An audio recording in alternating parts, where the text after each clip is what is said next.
Omulamuzi bwe yali atugana yatugamba nti tulina affidavit of service emala tetwetaaga genda kitali ekiriwo kimala n'ate kyatunuddemu n'aga nti tekimala.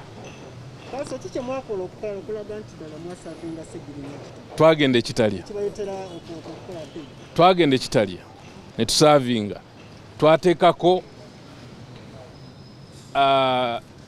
simanyi mu Luganda bwe bayita bino ebya amasimu agalaga nti otuuse ekitali. Tulina ekitabo mwe twasayininga ekitali omulamuzi kyeyagamba tekikyetaagisa.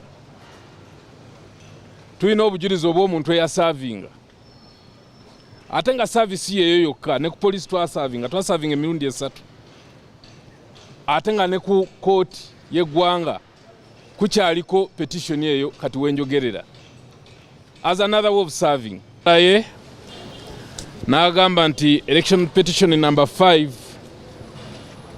of 2021 tetwagisavinga bulungi nti mu kifo ky'ogiwa owa poliisi twagiwamu awaabirwa.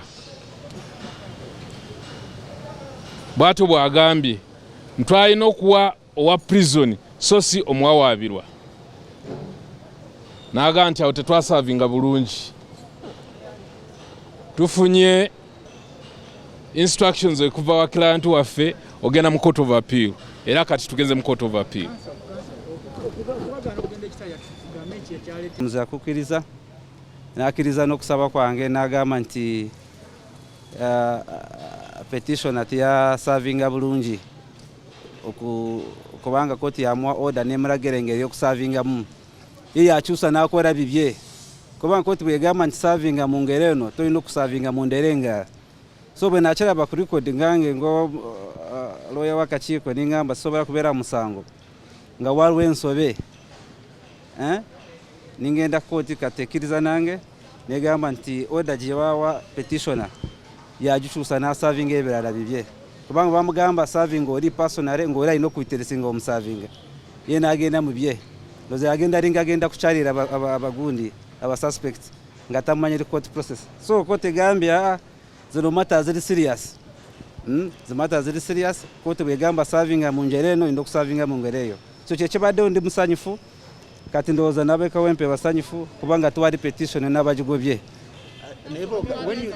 When you say that unprecedented ruling, because the reason we rushed court is that on the record there was an error apparent which we could not let it go.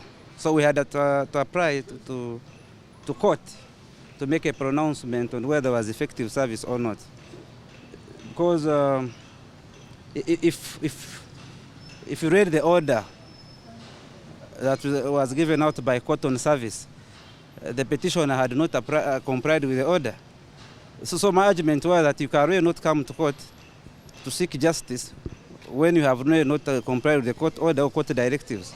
And I'm very impressed, excellently, that the trial judge evaluated the evidence and my application and pronounced her ruling in the terms as such.